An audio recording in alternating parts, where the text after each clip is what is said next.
झूठ का अड्डा जेपी नड्डा। जी हाँ, यह मेरा कहना नहीं है बल्कि यह कुछ बिहार के लोग कह रहे हैं। दरअसल आपको बता दें कि जेपी नड्डा कल बिहार के दौरे पर आए थे और उन्होंने जनसभा को संबोधित किया। और इस दौरान फ्लो में आकर उन्होंने कई सारी ऐसी बातें कह डाली जिसके बाद से यह सवाल खड़ा होना शुरू हो गया है कि जेपी नड्डा अपने चुनाव के प्रचार में इतने व्यस्त हो गए हैं कि वो शायद भूल गए हैं कि वो कितना सच बोल रहे हैं और कितना झूठ। तो इसको लेकर के बिहार के कुछ लोगों का ऐसा कहना है कि झूठ का अड्डा मतलब कि जेपी नड्डा। दरअसल आपको बता दें कि कल अपने बिहार दौरे के दौरान जेपी नड्डा ने कई सारे मुद्दों पर बातचीत करी है। उन्होंने एम्स से लेकर के ओबीसी को आरक्षण देने और संवैधानिक दर्जा दिलाने, इसके साथ ही परिवारवाद समेत कई मुद्दों पर बातचीत करी है। इसको लेकर के लोग कई तरह के सवाल खड़े कर रहे हैं। तो आइए सबसे पहले तो आपको उनकी बातें बताते हैं, फिर लोगों के सवाल को बताते हैं, फिर यह बताते हैं कि जेपी नड्डा ने क्या सच बोला है और क्या झूठ। लेकिन उससे पहले नमस्कार, आप देख रहे हैं द बिहार प्रोजेक्ट और मैं हूं आपके साथ आत्मजा। दरअसल आपको तो पता ही है कि पिछले लगभग एक साल से भाजपा के तमाम जो बड़े नेता हैं वो बिहार का दौरा कर रहे हैं और अपने बिहार दौरे के दौरान भाजपा के तमाम बड़े नेता की तरफ से अपने द्वारा किए गए कामों को बताया जा रहा है। साथ ही लोगों को बताया जा रहा है कि भाजपा ने उनके लिए क्या कुछ खास काम किए हैं। एक तरह से देखें तो भाजपा अपने किए गए कामों को लोगों को बताकर इम्प्रेस करना चाहती है, लोगों को बताना चाहती है कि मोदी सरकार जो है वो उनके लिए बेस्ट है। इसलिए 2024 में फिर से मोदी की सरकार ही बननी चाहिए। और इसी क्रम में एक बार फिर से जेपी नड्डा ने भी यही सारी बातों को लोगों के सामने रखने की कोशिश करी है। लेकिन खास बात तो यह है कि इस दौरान वो शायद झूठ भी बोल रहे थे। आपको बता दें कि उनके संबोधन में के दौरान जेपी नड्डा परिवारवाद की बात कर रहे थे और आपने देखा होगा कि भाजपा की तरफ से लगातार इंडिया गठबंधन पर परिवारवाद का आरोप लगाया जाता रहा है।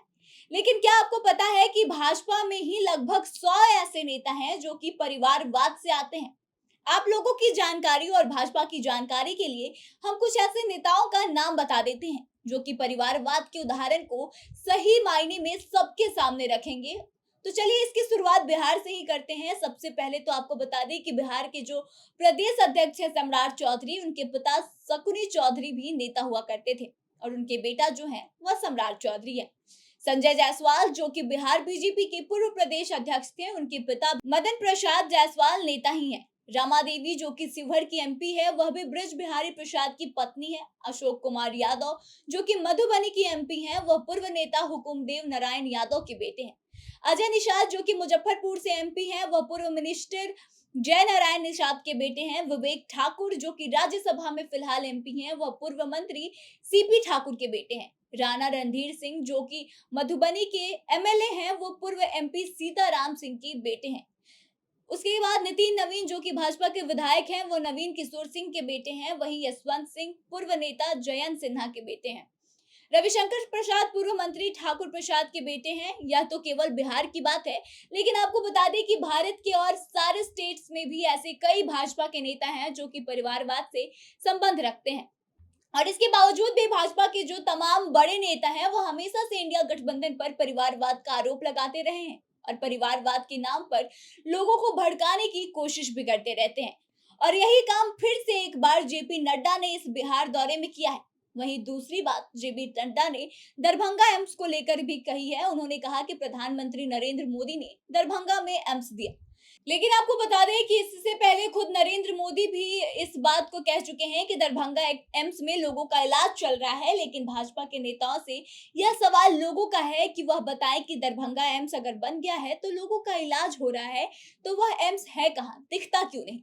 हालांकि जेपी नड्डा ने यह भी बात कही थी कि नीतीश सरकार ने से हमने जमीन की मांग की थी, वो जमीन नहीं दे रहे हैं। लेकिन नीतीश कुमार की तरफ से यह कहा जा रहा है कि नीतीश कुमार जो जमीन दे रहे हैं वह जमीन भाजपा को पसंद नहीं आ रही है। ऐसे में लोगों का सवाल यह है कि अगर बिहार में एम्स बन जाता है तो इससे नीतीश कुमार या फिर किसी और दूसरी नेता को उससे क्या ही समस्या होगी।